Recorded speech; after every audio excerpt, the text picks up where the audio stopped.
afternoon, good evening, or good morning, depending on when you're watching this. And welcome to season 3 of Ham Talk. Unfortunately, Miss Samantha is not with us. She is driving home in the dark late at night. So she unfortunately is not able to make it this month. But we'll hopefully have her back in with us on normal track starting next month. We do have, for the first time, proudly introducing JD, Whiskey 1 Delta Victor Zulu. JD, tell us a little bit about yourself. Well, Greg, I'm part of the Federal Witness Protection Program. I get released every month to be a guest on your show, and I'm interested in communications, starting out with 2 Campbell soup cans and a string. That's how far back it goes back, and from there maybe to GI Joe, walkie-talkies.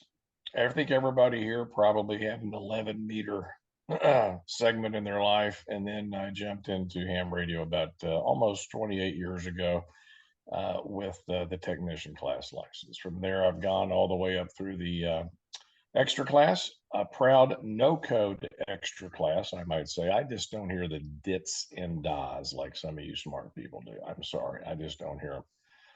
I'm also an aviator. I think I put a little 30-second segment together that you may or may not include in this show that kind of highlights an important part of my life. I'm an 8,000-hour commercial pilot. Not really an aeronautical mobile guy. That's something that I haven't truly jumped into yet. But I do have a nice station that I think you've sort of helped be a Elmer to me on. I've got a nice BCO 1200-watt VH amplifier that's excited by an FT991A for 2-meter sideband. You and I have talked back and forth a few times, North Texas to South Texas. Yeah, Also an about ICOM 300 7610 miles. HF radio that feeds a Mercury 3S that I put together. Sort of an easy build kit. It's about 1100 watt amp. That's also very nice. And I have a 900 megahertz 33 centimeter node in Granbury that is hooked into the All-Star net that connects everywhere from Hawaii to really all 50 states in the United States, which is kind of a neat little slice of the spectrum that not too many people operate in. So that's just a quick overview. 2 kids, both adult children, 1 boy, 1 girl. They're happy and prosperous and doing well. And that's just about all I can say in 90 seconds. Well, thank you, and we want to welcome you aboard. I'm looking forward to your product reviews and everything. And just so you know, I did add a second 900 repeater here in San Antonio. We got the one over at the Red Cross still, and I've now put a second one up here at my house to close the gap between here and Canyon Lake repeater. Good. I think that network spans very well across the state of Texas and links up pretty well through the internet up to the Pacific Northwest, out to Hawaii. It's a nice adjunct to the hobby. Yeah. Here's a quick little video introducing JD. We didn't think he was going to join us tonight, but he managed to make it. Everybody see my screen here? Yep. Yeah. This is a morning commute that I did this past week from Granbury to Fort Worth in a friend's airplane. It's a Diamond DA-62. Right at dawn. Takes about 11 minutes to make that trip. Otherwise, it's about an hour drive. The Diamond, is that like a fiberglass type plane? It's carbon fiber, yeah. Carbon fiber and composite, kind of half and half. Real sleek looking? Very. Yeah. One of the things that amazes me is how many ham radio operators are pilots. You got Ruth and me, you've got you, Steve. Can't think of his call right this second. There's just a lot of hams that I run into that are pilots. I think astronauts too fall into that category, don't they? Well, yeah, a lot of them have their call sign, that's for sure, on that. All right. Well, let's go ahead and go around the rest of the table now that we've all met JD. And Melissa, how are you been doing? And what you going to have for us this coming season? Anything exciting? it'll be all I can do to get down the road. I've been needing to touch base with WI5KEY and see if he will talk to me and let me in to see what he has. But yeah, this past month, oh my gosh. I've been taking care of my dad because he got sick, and then because he was sick, I've been sick. So this past month is, yeah, I've been kind of a downer. But just a few days ago, we're back, and I'm kicking him in the pants, and we're finally getting started on his 68 Charger 440. So we've been in his garage for the last couple of days. So getting that started for full restoration. So that'll keep me busy for a little while. That's cool. That'd be a fun project to do. Yeah. And Miss Andrea, you've had a lot of excitement in the last 4 or 5 weeks. Oh yeah, plenty of excitement. I guess it started in August when the transmission on Rover failed. That kind of put a crimp in my ham radio work for a little while. Seems to be coincidental with my getting that IC 905. So I got to buy a new transmission because one shop messed up 2 new transmissions, but that's another story. And 2 days after I got the working transmission in the car, headed up to New Jersey, I clipped a deer with Rover and took out one of Rover's lights and fender and grill, and some more money. So on a car with over $380,000, I just sunk the better part of 10 grand. How exciting. She meant miles. 380,000 miles. 380,000 miles, yeah. Miles. But it looks so pretty now. Yeah, so Rover's back together, running really good. She's purring, and the little bit of body work gave her a nice shiny corner, and shiny corner. Yeah. Well, as a side effect, I had to take everything off Rover, and some of the support structure was in need of some paint and stuff, so that got painted, and it's all, anything that was loose, it was all tightened up, and everything's hooked back up. I'll admit I have not rotated the antenna since I put it back on, but Rover went and just mentioned it was 1,700 miles to New Jersey, has run 1,700 miles back to Texas. Nice uneventful trip, and I'll probably put some stuff together about that. I don't know, that was a candidate for this month's show, but I got some other stuff to do. Yeah, so anyway, that's my adventure. I got a text the other day from Ham here in town, and he sent me a picture of Rover. He goes, I saw this on the internet and stuff. This is a really cool car, but look at the dumb ass way she tied the front of the thing down. It's tied to her mirrors. It's not tied to the mirrors. The bungee cords are there, but they're just for dampening. Mm-hmm. And I actually want to run some cables to the fenders, but I have not done that yet. But yeah, I told him the mirrors weren't holding the antennas on, but and he goes, well, I don't know, you might be seeing something I don't. I said, no, I've seen the car in person. I know the owner. She's a friend. I know her really well. And stuff. So I think he finally believed me that you hadn't tied all of that assembly to your passenger and driver's door mirror. Yeah, well, it makes it a little hard to open the door too, if that was structural. Yeah, it wouldn't rotate real well. I will briefly mention the reason I added that was not there until I guess 2019, one of the contests, January contest, had to be January contest, because it dropped down to single digits, like 0 degrees C, with heavy winds. And as I was driving, I was watching the assembly through the sunroof bouncing up and down. And it was scary because at those temperatures, normally things that are a little bit pliable are liable to just fracture. And I stopped at a truck stop, got tie downs, and I tied that assembly down. That was the only time I've really feared for that. And after that, I put the bungees there just to give tension. The nice thing about those versus a hard connection is they maintain tension. And so I typically only have one on the driver's side so the door can open. I put 2 on the passenger side. And that actually keeps a lot more stable wind turbulence behind tractor trailers, and it just doesn't bounce around. So I have much less concerns about something suddenly jarring it and breaking it loose. But it's not the support on that. Yeah.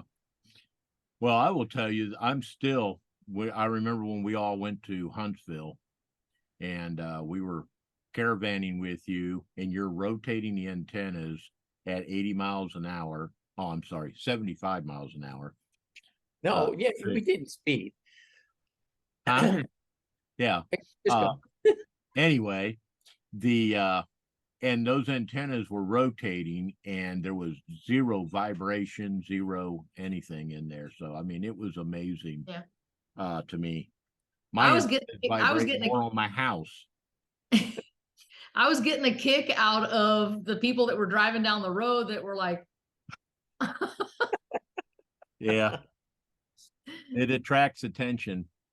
All right. So I'm going to give myself a plug here too. If somebody's interested in things not ham radio related, I just had a comedy short production released. It's a little 15-minute film. It's called Calling All Angels. And if you search on Google for Calling All Angels short film, it kicks it up. If you don't put the short film, you get the song and you'll never find it. And despite the fact that it's on YouTube, searching for that on YouTube, you'll never find it. I don't know. You got to go to Google. But anyway, it's a little 15 minutes. I wasn't supposed to have an actual part. I was just part of the production, but I ended up having to step in when somebody didn't show up.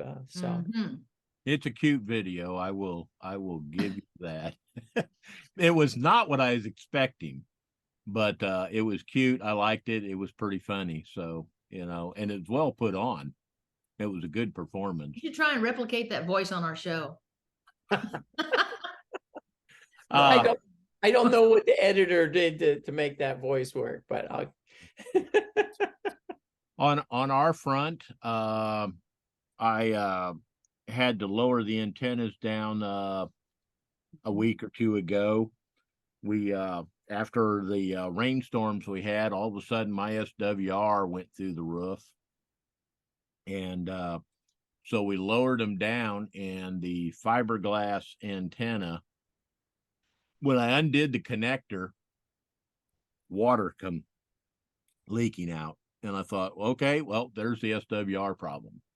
So I said, you know what, screw this antenna. I will replace it with a real antenna, and put my Hustler back up there and took the dual bander down. When I turned the antenna upside down, or when I pulled it off the tower, I pulled the end cap off the vertical element of the antenna, and I turned it upside down to lower down the antenna off of the H-frame, and I got probably a cup and a half of water out of that thing. And I thought, how in the world is this there? Because it's got the weep holes and stuff. It should not be filling up with water. Well, when I took it apart, I'd had help. And you know the old saying, if you want something done right, do it yourself. They had cross-threaded the sections that screw together, and it pushed the gasket down. So it literally had a hole about that big where all the water just running down the vertical element. And apparently something got drug in with it because the hole was plugged. So I got it. Hmm. I turned around and rinsed it out and turned it upside down and drained. I will fix the gasket and use it for my 440 antenna for the repeater that we get on here and stuff. But anyway, got those back up in the air. So I'm now back up at 80 feet on my vertical and my loops and on my quads. And I hope to be able to finish this ham shack project this year. Now, in fairness, I did get almost 70%. Famous last words. Yeah, I know. I hope to finish my ham shack. Well, I Never expected finished it to the take 2 weeks. It took me 7 months. I got it up and we were about 70% completed. And I'm sitting here and I operated at the June contest. And I found every flaw with my layout that was imaginable. I put 200 to 300 miles on the wheels of my chair going from band to band to band. When I switched over to a couple things, it created a headache. If I needed to go and reset an amp for any reason, I had to wheel across the other half of the shack. So after that, I tore it all apart again. Plus, I added the 2 boat anchors that I finished restoring. And then in the middle of that, Ruth decided that she wanted an independent section of the shack so she could do wind link and area stuff. So that made a really big and redo here. But the good news is I've got, you've been working on your shack since I started on the show. And what season are we on now? You said 7 months. It's not 7 months. No. It's like years. It was 7 months for the move. I had finished the shack with the big remodel when we did start the show and you were there. And then it was decided for me that the front bedroom and the front den needed to become a guest suite and everything, and that I should move the shack to the back bedroom. This was not my decision. I just couldn't come up with an argument to stay it. All right, let's go ahead and I don't want to hear about miles you've put on your chair during contests. Okay. Mine's got many more miles. Well, all right, you win the mileage on your chair on that. Okay, Miss Andrea, you've got a segment for us tonight. Wait. JD has his hand up. Yeah, my first simplex contact with Greg N5XO was in July of 2012. My mobile across town from Fair Oaks Ranch in Bernie to Converse. And he was in the process of tearing down and building his shack. That was 2012. This is November 2023. What? Greg, that's a factual statement. What do you have to say about that? Well, my wife and a half a dozen other people that know me think that I enjoy shack building more than I do operating. I'm hard pressed to deny or confirm that. Okay, I wanted to provide some context. Yeah. No, what the problem is the way I design my shack, everything fits in a specific place. It is compact, it's tight. Well, it's not compact. I take up entire rooms, but everything has its place. So then I turn around and I add a piece of equipment or I change a piece of equipment. Now nothing fits. It's a jigsaw puzzle. And so, like, I think the first thing that I did with you was I added a ICOM 9100. Well, the whole shack had to come apart because there was no place to fit that. So I had to relay everything out. And it's a sickness. I need help. And my work is done here. I just want to get that on the tape. All right. All right. No, Now that you like guys Greg is a work in progress. I mean, Greg is always work in progress. Always. it keeps me young and healthy. See here, my shirt. See? My mind is an idiot. My mind thinks I'm 22. My body thinks my mind's an idiot. All right. Now that we've done personally abusing me, 36 almost minutes like of Sam's banter. not missing. Let's go to Andrea. What have you got for us tonight, madam? So for tonight, I'm going to bring you on a little ride along with from the perspective of roving. One of the things that we do a lot there is QSY between bands. And so I've got a little segment here of how I worked a station through 8 bands, starting through 6 meters and working all up to 3.5 gigs. And so you'll get to hear how the contacts go along and sort of what we are doing. All right. Well, let's go to that bean footage.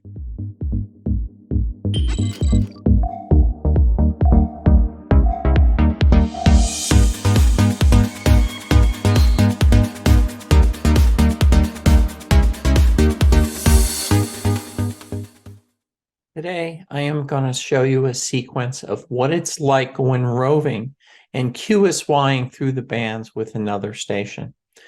This recording that we'll go through here is from the September 2020 VHF contest when I'm working K5 LLL. Prior to the start of this video, I worked K5 LLL on 2 meters from the same grid, but I was up and down in some hills and it wasn't really an opportune time to work through it. And since I was moving towards K5 LLL's QTH, I said, catch me a little bit later and we'll run through the bands. This is something I'd only do with a station as reliable as K5 LLL. Other stations might go to bed, you might not be able to catch, but I knew worst comes to worst, I could have called K5 LLL and got him on the phone. So at the start of this, I'm about 20 miles from his QTH, and I had just worked a station. I'd called QRZ afterwards, and he was hearing me well, and he thought it might be good, so he comes back to me. So let's watch this video together. QRZ Kilo 2 Echo Zulu Rover. Oh, you're loud. You must be out in the open, K5LL. Well, I'm on the other. Yes, I am in the open. I'm no longer up and down in the hills there. I'm just got open horizon here. Roger. Well, whenever you want to try some of the others, we'll be more than happy, over. Okay, well, let's jump to 6 meters, 5125, and then up to 222. Okay, 125, I'm pointing east, but you ought to hear me off the back. Roger. K5, So now QSY. he's QSYing. You'll hear a tonal change in the radio as I turn the volume of 1 down. There we go. K5LLL. Echo Mike 10, Echo Mike 10, over. K5LLL, K2EZ Rover, QSL, also Echo Mike 10. Roger, K2EZ. I gotta get that. I ought to have that on a speed key or something like that, as much as we work you, over. Roger. All right, Kilo 2 Echo Zulu Rover, 222 100. QSY 222 100. Getting a change in radio. K2EZ Rover, K5LLL. K5LLL, K2EZ Rover, Echo Mike 10. QSL 10. Okay, Echo Mike 10. Thank you much. 432 QSL, QSY 432-0905. So 2 meters, 6 meters, 1.25 meters. In the book, you'll hear a tonal change as I bring up the 432 radio.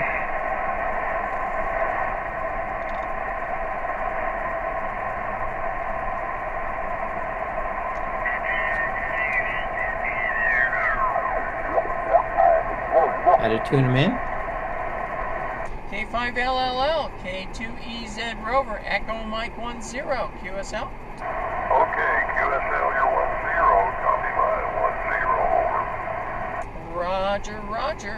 And let's see, I'm listening on, oh gosh, 902 is a complete mess. Well, it's probably better when I stop transmitting. Well, 902 is, I'm on it, if you want to give it a shot, over.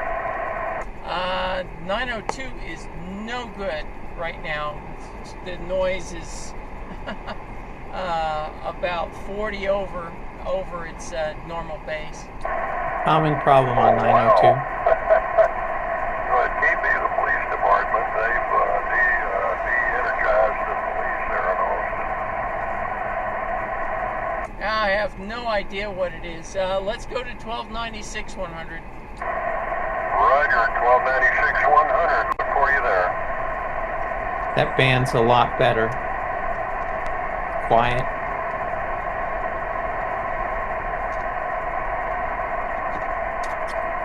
Going to be harder to hear them because this radio, the speaker's in the back of the car, whereas the others are in the front. For the driver, me. There he is. K5LLL, K2EZ Rover, QSL, Echo Mike 10 also.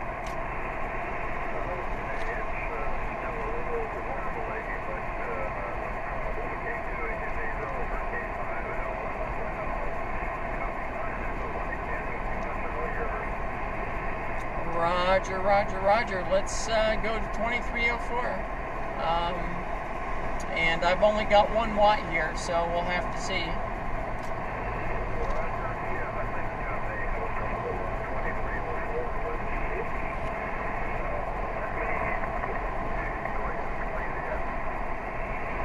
Oh, okay. Well, that doesn't help with it off. We can liaison on, if needed, on 144, 190. Liaison frequency is one to help coordinate when you're trying to work in a microwave band. It's very common. So on 2 meters on that frequency, we can work on pointing our antennas by sending dashes, which you'll hear us do that first before we try and work. Okay. I'm on 190, 144, 190. I don't hear him at first here because I'm on the wrong frequency.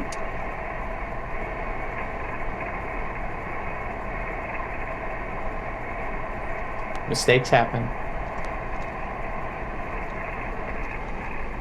Some noise, that's him splattering. I shouldn't say splatter, but just he's so strong.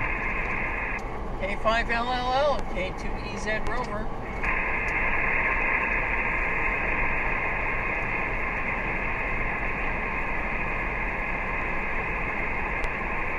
Still on the wrong frequency. There's dialing him in. It helps if I actually go to 190 and not 195. Say again, 195. Negative. I was just saying I dialed to the wrong frequency at first. It just helps if I dial to the right one. Too many radios, that's the way it is. Okay, we'll send dashes on 2304.1. Roger, Roger. It'll be hard to hear this with the dashes, and even though we're not that far, because we started about 20 miles apart, very narrow beam antennas. I'm not sure exactly where I'm pointed based upon the road. He's generally in front of me because I'm heading down his way on Route 290 here. Kitty's in the back. Quiet down. They're in the room I'm recording, I have not the in the car. dashes, Ron, but you're too close to a spur. Too close to a spur. I have a lot of spurs on my microwave frequency, so a couple of kilohertz. so sometimes we have to move, like he just did.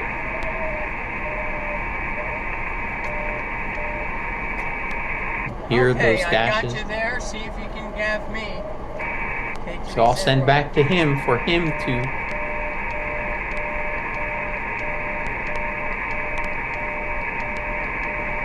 So he's peaking his antenna now. Since I'm moving, if the road turns, I have to guess and counter-rotate the antenna. Okay, so now I'm sending my exchange to him, assuming he tuned me in. The grid square, EM10. Repeating EM10. And then BK for back.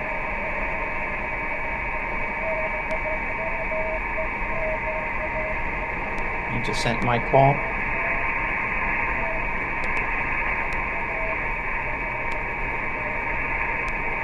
It's hard for me to hear it here. I think he's sending his grid. He just went K, back to me. I say RR for Roger Roger, TU, thank you, 7-3. That's the RRs are just confirmation. The TU is saying, I'm all done. I'm trying to emphasize that I got everything.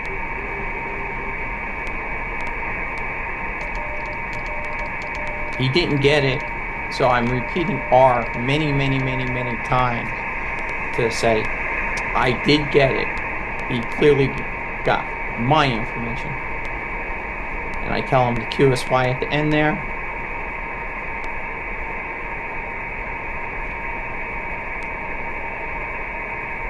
We normally go to the next band, 30. Okay, Ron. 3456. Yeah, Roger, 3456.1. Probably we should be able to do sideband on that, over. Oh, give me a shout. See? Ron suggests sideband because his station is so much better on 3456 megahertz. He's got like a 3-foot dish. So typically is much better. I'm still only running 1 watt, but we're getting pretty close at this point. K5LLL, K5LLL, K2EZ Rover. I heard him call me, but he's not hearing me call him. Okay, I need to tune your frequency. Echo Mike 10, Echo Mike 10, Roger, Roger, Roger.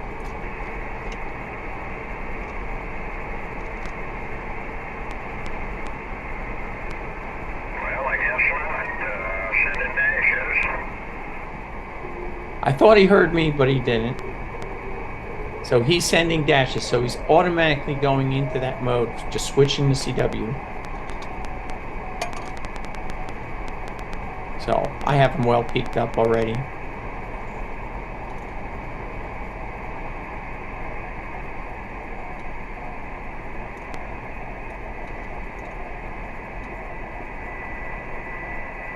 Okay, now he's sending his call. I'm coming back to him. Sending my call. K2EZ stroke R.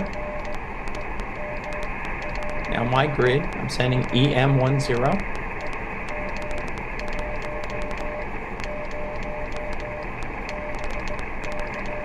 BK, back to him. I have to retune him in because he has so much drift. Well, him or I, can't tell, we're both using transverters.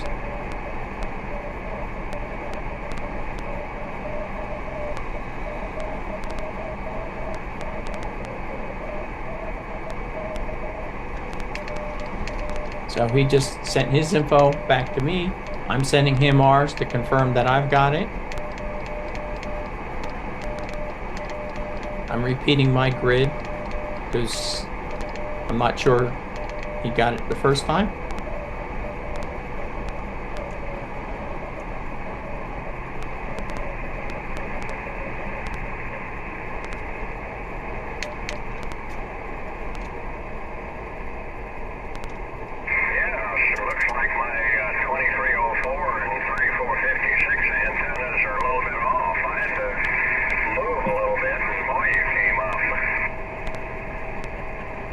Well, I may not be right on you because I don't know.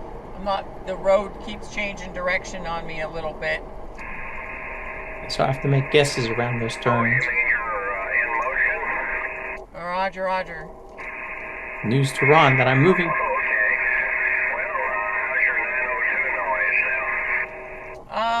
It was good. It's a little bit noisier now, but I think as soon as I get past through this one area, this one commercial area, I should be good.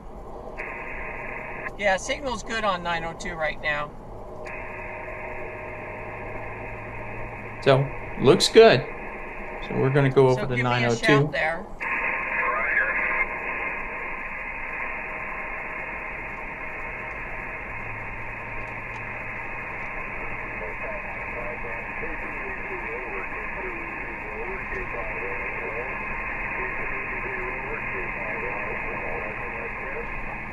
K5LLL, K2EZ Rover. Also, Echo Mike 10, thank you.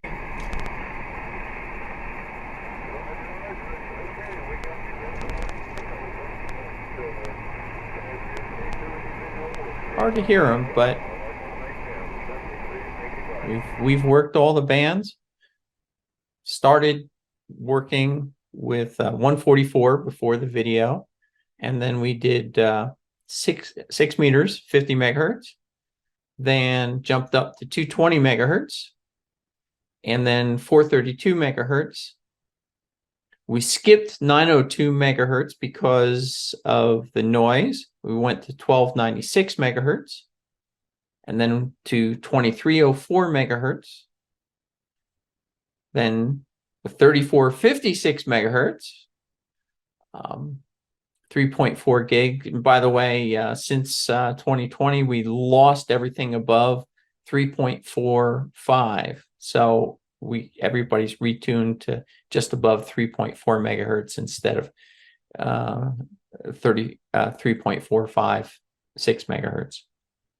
And after working him there, 902 megahertz was a little noisy, but then cleared up right away. And we dropped down to 902, worked there, and including the band that 2 meters that I worked prior to the video. We worked 7 on the video here, plus that one. That's all 8 bands I had.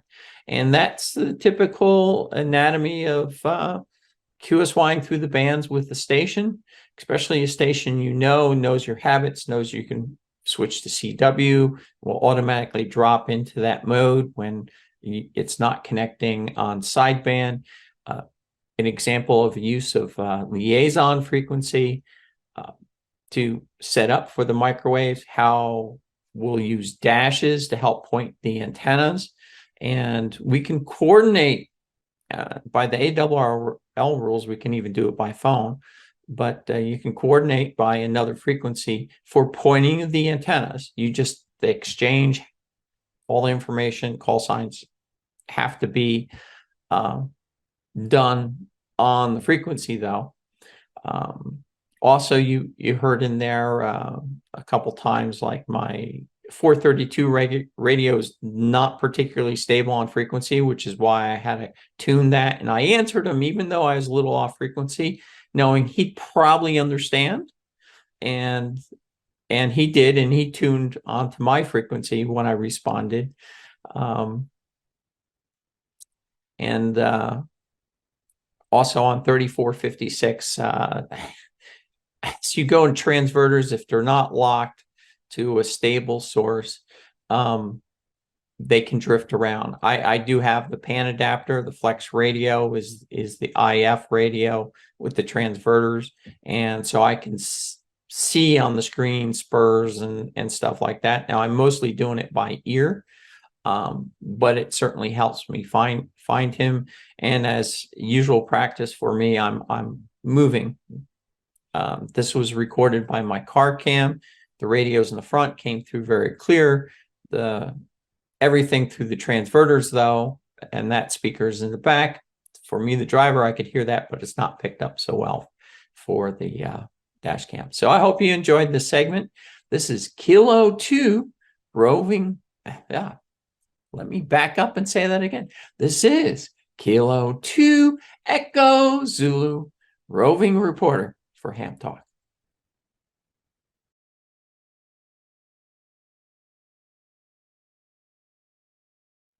All right. Well, thanks, Andrea. That was pretty good. I enjoyed that. And it was a good segue into contesting and showing what it's like as you guys hop up the bands and everything. So thank you for that video clip. All right. Well, my segment, one of the things that I want to discuss and I'm going to take us into is software for computing. There's several apps that I use. There is some apps and stuff on the computer that we keep up on display in the shack all the time that tracks propagation, band openings, and also logging software. So I'm going to kind of go over all of the different software we use to run the N5XO KE5 MHJ shack. So let's roll into my segment.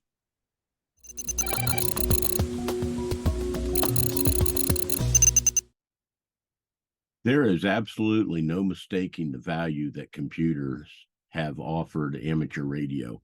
They're absolutely everywhere within the hobby, from the processors that run our modern radios to digital modes such as FT8 and everything, to processing and tracking propagation and generating maps and everything for propagation and real-time activity. They also play a vital role in mundane things such as logging and stuff. And over the last 10 years, software has really advanced for logging. So I wanted to kind of touch on a little bit of this, and I'm going to touch on some that not a lot of people know about because the Macintosh is a little less popular among amateur radio than a regular PC. But what I've seen in the last few years is they're really growing. Now, anybody that knows me knows that I am an absolute diehard Apple fan. I have been an Apple fanatic since the Apple IIG. My first Macintosh was a Mac, Fat Mac 512 in 1985. And then I went to the SE, was my next generation of Mac. Then I went to the FX, and I've got a couple of Performer Macs, and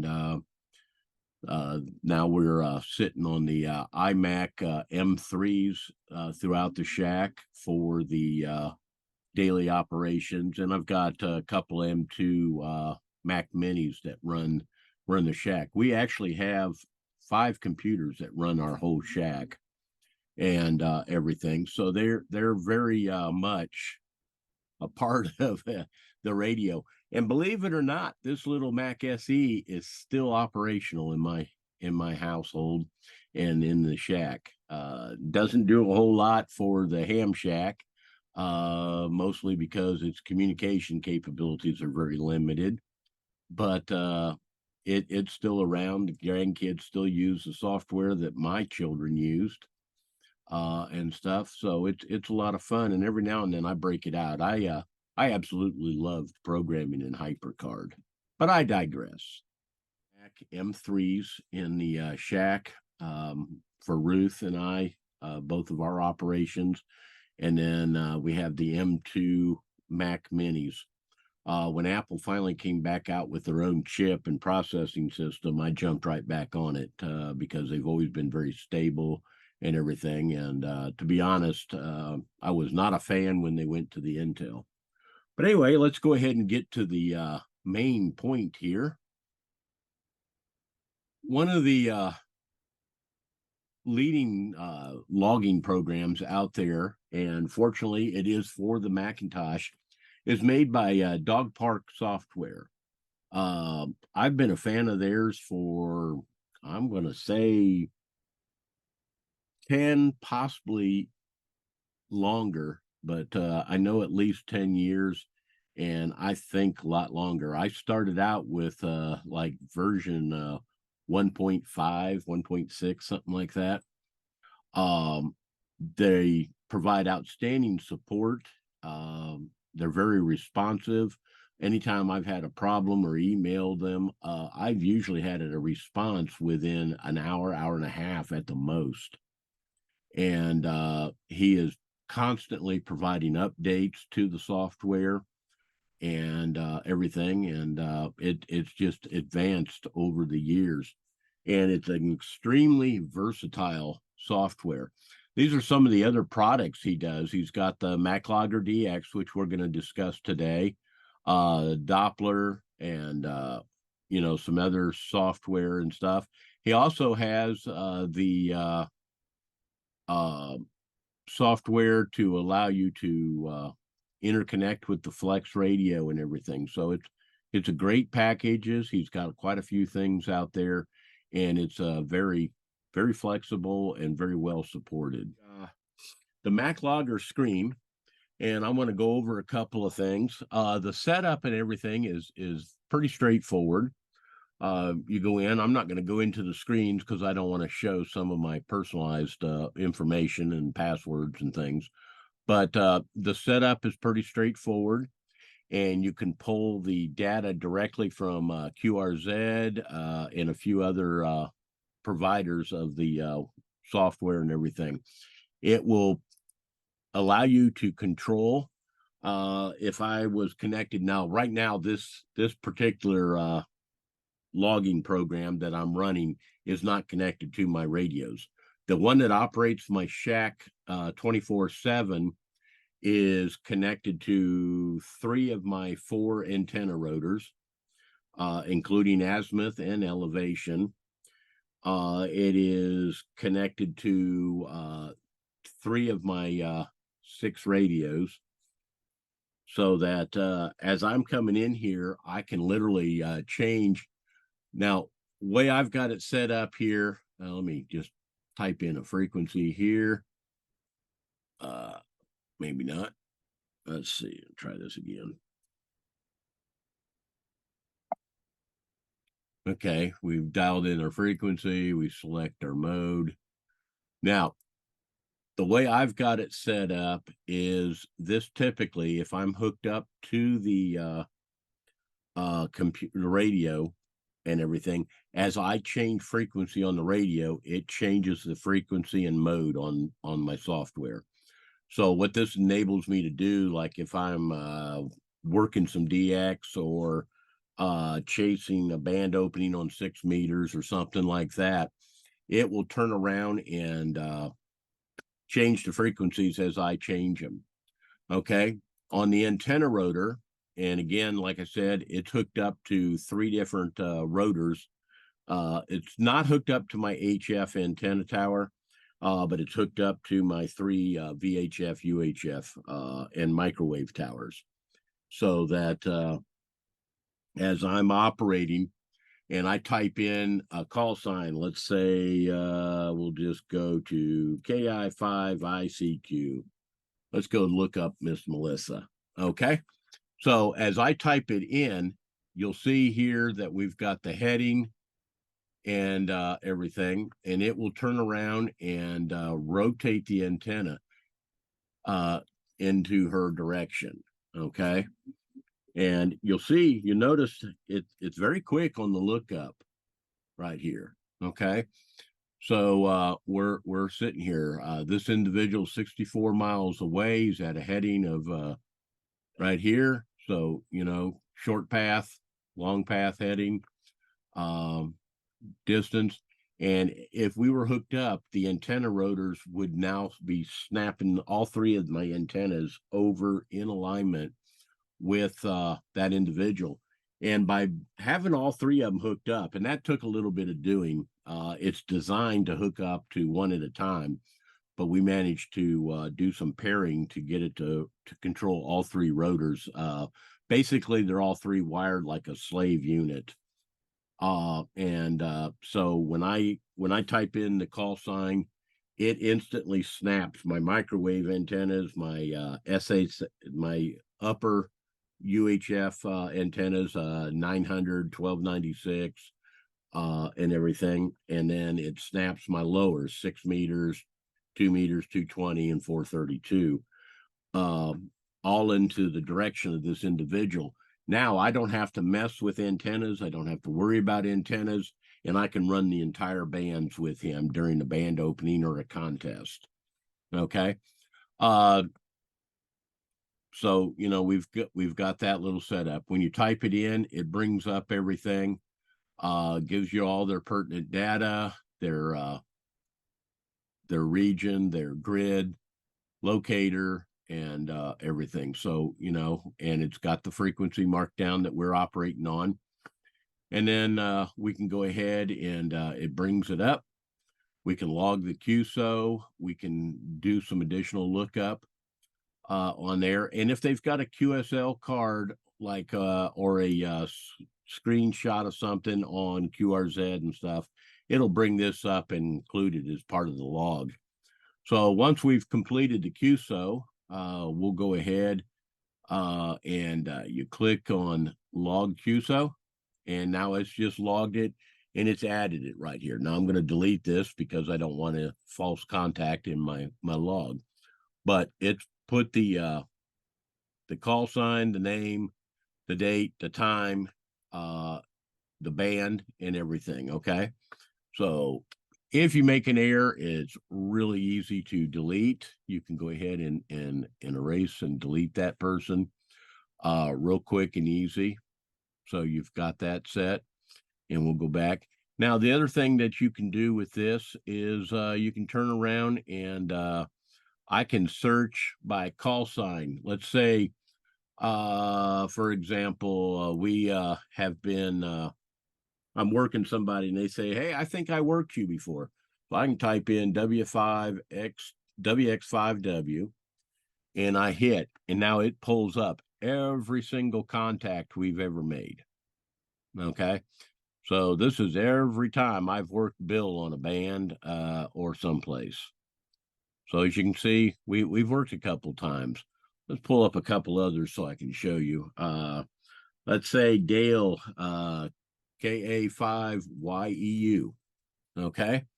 So we pull him up, and here's every time I work Dale. Dale's about 168 miles away, down in Alice, Texas. And we've worked each other on FM simplex, sideband, 6 meters, and everything over the decades on here. So you can see all the times that we've worked Bill. So let's pick somebody that I probably have not worked. Let's see. We'll just make up a call sign, KE5. Well, I know what we can do. KE0, LMY. And you'll see I have never worked Samantha on the air, so she's not here. So that's one way that you can pull things up. All right. The other way you can do it is by band. So I can turn around, type in 6. Oops. 144. They type in 2 meters. And now it's going to pull up all my 2 meter contacts here. Okay. We can come in by the modes.